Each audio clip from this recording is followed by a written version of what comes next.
Mama cat trims fur on the farm and makes tiger hat for kittens, expecting a gentle cartoon. Instead, you are immediately assaulted by a manic barrage of repetitive audio, endless loops of wow wow wow and heat meow over frantic, dizzying animation. There is no coherent plot, yet videos from channels like Tail Ripple Media consistently command massive, highly lucrative global audiences, turning out content that generates millions of views and equivalent ad revenue. Looking closer at the transcript, a specific pattern emerges, a rigid structure designed to pin the viewer to the screen. This diagram outlines what we call the emotional matrix. Instead of using traditional storytelling devices like character development or pacing, these videos are built on a framework that targets deep, primal human fears: physical trauma, authoritative punishment, and social rejection. Relying on these high-stakes emotional triggers rather than spoken logic allows the creators to bypass language barriers entirely. A viewer anywhere in the world will instinctively react to panic or scolding, which maximizes global audience reach and keeps viewers watching longer. The first narrative shift happens in seconds. A character cheerfully hands over a fresh papaya, and instantly the script cuts to a severe medical emergency. A kitten suddenly took a tumble, and the cartoon audio shifts abruptly to clinical medical jargon. A voice notes that the heart rate is stable and oxygen levels look good as they prepare for immediate treatment. Injecting sudden physical peril triggers survival curiosity, a biological hardwiring in the human brain that forces us to pay strict attention to potential threats in our environment, even simulated ones. This line graph illustrates a typical viewer retention curve. Usually, audiences gradually click away from a video as time passes. But watch what happens when a sudden spike in stakes, like a medical emergency, is introduced. The attention shoots back up. By manufacturing artificial trauma, the video overrides the viewer's natural urge to look away. The brain's threat detection system comes online, locking the audience into the content to ensure the danger passes. Right after the kitten stabilizes, the video abruptly throws the viewer into a harsh classroom setting, introducing a very strict adult authority figure. The dialogue turns punitive and stressful.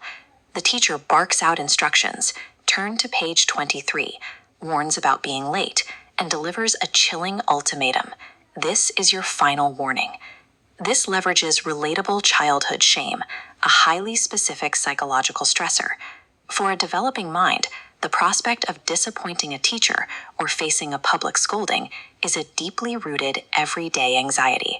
The script takes the viewer's real-world dread of public reprimand and failing to meet adult expectations and drops it squarely into a brightly colored cartoon. Weaponizing this familiar anxiety forces engagement. The viewer instinctively craves a resolution to the conflict, needing to know if the student escapes the punishment. The final thematic shift layers mature societal and economic pressures directly underneath the wall of animal noises. The video pauses its manic action to emphasize stark monetary exchanges. Characters are suddenly forced to acknowledge the harsh reality of payment for kitten's treatment, and later haggle over the price of an item, stating it is just $3. This financial stress is immediately followed by complex social anxiety, as a character worries aloud, "What if they don't like me?" Then, without warning, the script forcibly pivots to demanding agricultural labor, aggressively insisting that characters make sure every single plant gets enough water. This visual scale balances the surreal, abstract animal icons on one side against those harsh, rigid symbols of currency and labor on the other. Mixing absurdity with adult stress creates a state of disorientation. The brain struggles to reconcile neon cartoon cats with the weight of medical bills and agricultural labor. This overwhelming contrast prevents the viewer from fully processing the nonsense, completely freezing their logic centers and keeping them in a passive, trance-like state. The repetitive wow wow wow audio filler functions as a deliberate pacing mechanism. This timeline maps the video's pacing. Filler audio acts as a low cognitive load bridge, resting the brain before the next high-stress micronarrative. Watching it transform reveals retention hacking.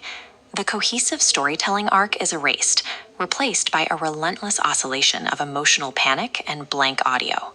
When an engagement algorithm dictates the structure of children's entertainment, watch time metrics override narrative comprehension.